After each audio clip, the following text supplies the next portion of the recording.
மலரு போஸ் சொன்னதெல்லாம் நினைச்சு பாக்குறாங்க. காலையில விடிஞ்சதுமே மலரு எந்திரிச்சு போறாங்க. அப்ப போஸ் நிக்க சொல்றாரு மலரை, எல்லாத்தையும் களைச்சு விடுறாரு. எனக்கும் நடுவுல என்ன நடந்தாலும் இந்த 4 செவத்துக்குள்ளதான், இதை தாண்டி வெளியே போக கூடாது அப்படின்னு போஸ் சொல்றாரு. மீறி ஏதாவது போய் சொன்னன்னு வச்சுக்க, ஒன்னும் எதுவும் பண்ண மாட்டேன். உன் அப்பன் கன்னியப்பன் இருக்கான்ல, தெரிஞ்சிருக்கும்னு நினைக்கிறேன், பார்த்து ஒழுங்கா நடந்துக்க சொல்லிட்டு போஸ் போயிட்டாரு. மலர் அழுதுகிட்டே இருக்காங்க. ராஜாங்கத்துக்கிட்ட சன்னியாசி சொல்றாங்க, நாமினேஷன் பண்றப்ப அமைச்சரும் கூட வர்றேன்னு சொன்னாரு அண்ணே. இப்ப யாரையெல்லாம் கூப்பிடணும், யாரெல்லாம் கூட வரணும்னு நீ பாத்துக்க சன்னியாசி. சரின்னு மலரு எல்லாருக்கும் காஃபி கொடுக்குறாங்க. ராஜாங்கம் சொல்றாரு, மலரு இந்த வீட்டு மருமகளாகி 24 மணி நேரம் ஆக போகுது. இனிமேலும் ஐயா அம்மான்னு சொல்லிட்டு முதலாளியா எங்களை பார்க்க கூடாது. ஏன்னா இந்த வீட்டுல நீயும் ஒருத்தி. அதனால இனிமேட்டு மாமா அத்தை அப்படின்னு உறவு முறை சொல்லி கூப்பிடணும். என்னம்மா மலரு? சரிங்கய்யா, கூடிய சீக்கிரம் அப்படி கூப்பிட பழகிக்கிறேன்யா. மோகனா, என்னங்க? மலரை கூட்டிட்டு போய் நல்ல துணிமணி எல்லாம் கொடு மோகனா. சரிங்க, இனிமேட்டு இந்த மாதிரி மலரு துணியை உடுத்தக்கூடாது, நம்மள மாதிரி துணியை உடுத்தணும். சரியா? சரிங்க, நான் கூட்டிட்டு போறேங்க. வா மலரு. என்னம்மா யோசிக்கிற? வா. ஈஸ்வரி சொல்றாங்க, விளக்கமாத்துக்கு பட்டு குஞ்சம் கட்டினா எப்படி இருக்கும்? நல்ல துணிமணி உடுத்துனா இவ இந்த வீட்டுக்கு உறவாயிருவாளா? எல்லாமே பெரியப்பாவோட திட்டம். வாய் நிறைய மாமான்னு சொல்லி கூப்பிடணுமா. நீங்க சொன்ன மாதிரி மலருக்கு நல்ல துணிமணி உடுத்தி கூட்டிட்டு வந்துட்டேங்க. அதனி போஸ் மாத்திரம் அந்த தாமோதரன் பொண்ணை கல்யாணம் பண்ணியிருந்தா 200 பவுன் போட்டிருப்பாரு. இல்ல மதனி, இப்ப பாருங்க, ஒரு 20 பவுன் நகையை போட்டு கூட்டிட்டு வந்திருக்காங்க. வெறும் ஓசி நகை. எனக்கு தெரிஞ்சு சாயங்காலமே இத திரும்பி வாங்கிருவாங்கன்னு நினைக்கிறேன். சன்னியாசி, உன் மருமக எப்படி இருக்கா? நல்லா இருக்கான்னு? மலரு, எங்க அண்ணன் சொன்ன மாதிரி இந்த மாதிரி உடுப்பதான் நீ உடுத்தணும். சரியா? ஆமா, போஸ் எங்க? வெளியேதான் இருக்கான் பெரியப்பா. அவனை போனை போட்டு வர சொல்லு. சரி பெரியப்பா. போஸ், பெரியப்பா கூப்பிடுறாரு, உடனடியா இங்க வா. பெரியப்பா வந்துகிட்டு இருக்காரு. வர்றானா? பெரியப்பா கூப்பிட்டீங்களா? வாயா, வந்து மலர் பக்கத்துல நில்லு. இந்த பாரு போஸ், நடக்க கூடாது என்னென்னமோ நடந்து போச்சு. நாங்க கூட முன்ன பின்ன தெரியாத ஒரு பொண்ணதான் கட்டி வைக்கலான்னு நினைச்சோம். ஆனா என் மனசு நிறைஞ்சு நான் இப்ப சொல்றேன், மலருதான் உனக்கு ஏத்த சரியான ஜோடி. உங்க 2 பேர் சோடி பொருத்தமோ அம்புட்டு லட்சணமா அம்புட்டு அழகா இருக்கு. என்ன சன்னாசி நான் சொல்றது? ஆமாண்ணே, கல்யாணத்து அன்னைக்கு கூட எனக்கு பாக்குறதுக்கு அப்படி தோணலண்ணே. இப்ப நம்ம வீட்டு மருமகளா பார்க்கும்போது ரொம்ப அழகா இருக்காங்க. உண்மையிலேயே 2 பேரும் பொருத்தமான ஜோடி தானே. நல்லா வாழ்க்கை துணை அமைகிறது சாதாரணமான விஷயம் இல்ல போஸ். நல்ல பொண்ணா, அமைதியான பொண்ணா, குடும்பத்துக்கு ஏத்த மாதிரி பொண்ணா மலர் உனக்கு கிடைச்சிருக்கா. இவளை நல்லபடியா ஏத்துக்கிட்டு சந்தோஷமா வாழ்ற வழியே பாரு. என்ன போஸ்? பெரியப்பா, நானே பேசணும்னு தான் இருந்தேன், நீங்களே வர சொல்லிட்டீங்க. இந்த விஷயத்த பத்தி சொன்னா நீங்க கோவப்படுவீங்கன்னு பயந்துட்டு தான் இந்த விஷயத்த சொல்லாம விட்டுட்டேன். நான் மன்னிச்சிருங்க பெரியப்பா. சரியா? பெரியப்பா, இந்த நிமிஷம் சொல்றேன், நான் மலரை நல்லபடியா பார்த்துப்பேன். உங்க எல்லாருக்கும் நான் செஞ்சு கொடுக்குற சத்தியம். ஓசு, தப்பு செய்யறது இயல்புதான், அதை மாத்திக்கிட்டு நல்ல மனுஷனா வாழ்றது தான் ரொம்ப நல்லது. நீ அதை செய்வேங்கிறது எனக்கு நிச்சயமா நம்பிக்கை இருக்கு. ரொம்ப சந்தோஷம்ப்பா. சரி, வெளியே வராங்க. அப்ப போஸும் வெளியே வராரு. என்ன போஸ், உனக்கு புத்தி கித்தி கெட்டு போச்சா? நீ அந்த வேலை செய்யறவள சத்தியமா பாத்துக்கிறேன்னு உன் பெரியப்பாவுக்கு சத்தியம்லாம் செஞ்சு கொடுக்குற? ஆமாடா. ஏன்டா இப்படி பண்ண? மா, நான் சத்தியம் பண்ணி சொன்னா எல்லாமே உண்மையாயிருமா?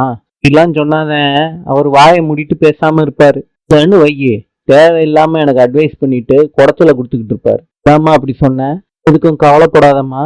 போஸ், நான் கொஞ்ச நேரத்துல பயந்தே போயிட்டேன். சரிம்மா, நான் கொஞ்சம் வெளியே போயிட்டு வரேன். பார்த்து பத்திரம் போஸ். சரிம்மா. தமிழு, எப்படிக்கா இருக்கீங்க? தமிழு, நான் இந்த நிமிஷம் உசுரோட இருக்கிறதுக்கும் இந்த வீட்டோட மருமகளா இருக்கிறதுக்கும் காரணம் நீ தான் தமிழு. நீ செஞ்ச இந்த உதவிய நான் என்னைக்கும் மறக்க மாட்டேன். என்னக்கா நீங்க உதவி அது இதுன்னு பேசிக்கிட்டு என்ன யாரோன்னு நினைச்சு பேசாம உங்க தங்கச்சி தமிழாவே நினைச்சு பேசுங்க. அக்கா, உங்ககிட்ட நான் ஒண்ணு கேட்கலாமா? என்ன தமிழு?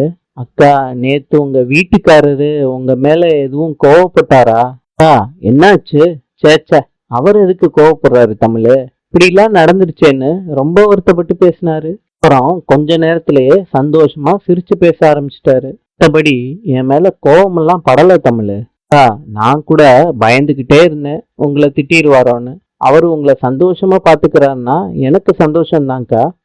அப்புறம் இன்னொரு விஷயம், போஸ் தம்பி எப்பயில இருந்து தாலியை கட்டினாரோ அப்பயில இருந்து உங்க வீடுக்கா.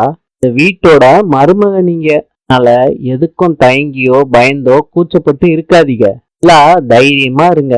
மாமா கூட உங்ககிட்ட உரிமையா மாமான்னு சொல்லி கூப்பிடுன்னு சொன்னாங்களாமே. நீங்க எல்லார்கிட்டயும் உரிமையா தைரியமா இருங்க, சரிங்களா? இப்ப பூரணி வர்றாங்க. என்ன தமிழ், மலரு இந்த வீட்டை நினைச்சு பயப்படுறாளா? அதை நீங்க சொல்றீங்களா? நீயே இந்த வீட்டுல உரிமையா இல்லாம பயந்துதான் எல்லா விஷயத்தையும் பண்ணிக்கிட்டு இருக்க. நாங்களே உன்ன தைரியமா இருன்னு சொன்னா நீ அவளை தைரியமா இருன்னு சொல்றியா? உலகத்திலேயே ரொம்ப ஈஸி அடுத்த ஆளுக்கு அட்வைஸ் பண்றதாங்க்கா. இது நல்லா பேசுற. தமிழ் நடந்து வர்றப்ப ஈஸ்வரிய பாக்குறாங்க, கோவத்தோட இருக்காங்க. தமிழ், இப்போ உனக்கு சந்தோஷமா இருக்கா? சொல்லிடி, உன்னையதான் கேக்குறேன். தயவு செய்து கோவப்படாதீங்க. 1000 தான் இருந்தாலும் உங்க பிள்ளை செஞ்சது தப்பு. மலரக்காவ அவர் ஏமாத்திருக்காரு அத்தை. அவர் செஞ்சதுக்கு நியாயம்தான் வாங்கி கொடுக்கணும்னு நினைச்சேன் அத்தை, வேற ஒண்ணும் இல்ல. ஆமாடி தமிழ், இவங்கெல்லாம் சொல்ற மாதிரி பயங்கரமா நீதி நியாயத்தை எல்லாம் வாழ வச்சதான். ஒன்னு சொல்றேன்டி, ஒருத்தரை பத்தி நம்ம குறை சொல்றதுக்கு முன்னாடி நம்ம ஏதாவது தப்பு பண்ணிருக்கோமா, நம்ம மேல ஏதாவது குத்தம் குறை இருக்கான்னு யோசிச்சுட்டு அதுக்கப்புறம் மத்தவங்க மேல பழிய சொல்லணும். ஏன்னா ஒருத்தரை கை நீட்டி குத்தம் சொல்லும் போது ஒரு விரல் தான் அவங்க முன்னாடி நிக்கும், மத்த 3 விரலும் நம்மளை நோக்கி தான் இருக்கும். என்னைக்குமே நம்ம மறந்துடக்கூடாது.